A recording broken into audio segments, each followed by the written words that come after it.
हम में से ऐसे कितने लोग हैं जो बड़े जोश में आकर नई नई किताबें खरीद तो लेते हैं या फिर महंगे ऑनलाइन कोर्सेज में एनरोल कर लेते हैं, लेकिन उन्हें कभी पूरा ही नहीं कर पाते।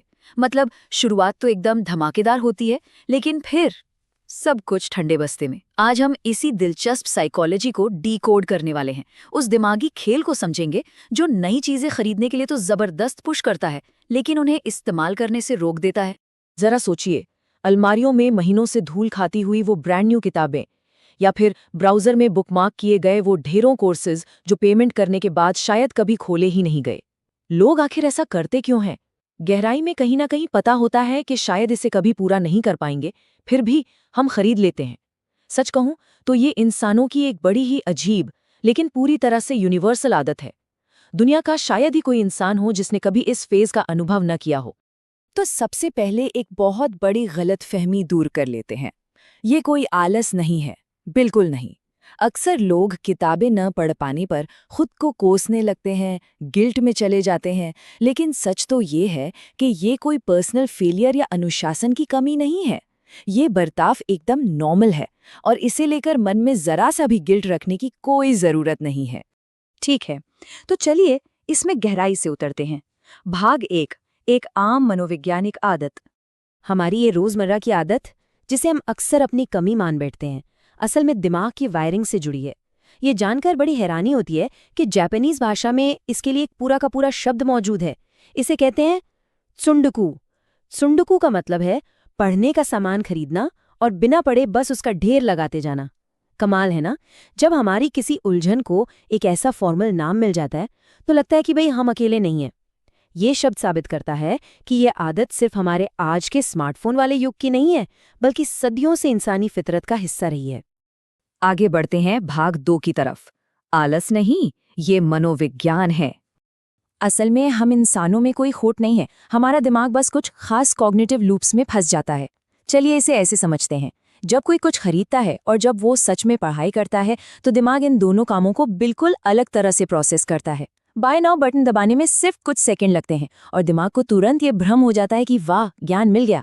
लेकिन इसके उलट सच में बैठकर पढ़ने के लिए बहुत सारा समय, फोकस और भारी कॉग्निटिव लोड चाहिए होता है, जिससे हमारा दिमाग, जो कि असल में एनर्जी बचाना चाहता है, स्वाभाविक रूप से बचना चाहता है। भाग 3, आइडियल सेल्फ या कहें आदर्श स्वरूप का भ्रम। अब इस स्लाइड के बारे में जो बात वाकई दिलचस्प है वो ये है कि जब लोग कोई कोर्स या किताब खरीदते हैं तो वो सिर्फ पन्नों का बंडल या वीडियो नहीं खरीद रहे होते। असल में वो खुद के एक बेहतर भविष्य वाले वर्जन की कल्पना को खरीद रहे होते हैं। इसी को आइडियल सेल्फ कहते हैं। ये वो इंसान है जो कोई भविष्य में बनना चाहता है, एकदम स्मार्ट, ज्ञानी और सफल।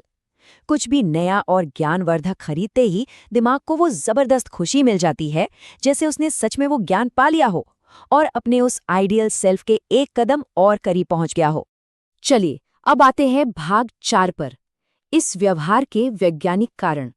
इस पूरी कहानी के पीछे सिर्फ किताबी बातें नहीं हैं, बल्कि पक्की न्यूरोसाइंस है। हमारा दिमाग बायोलॉजिकली इसी तरह काम करता है।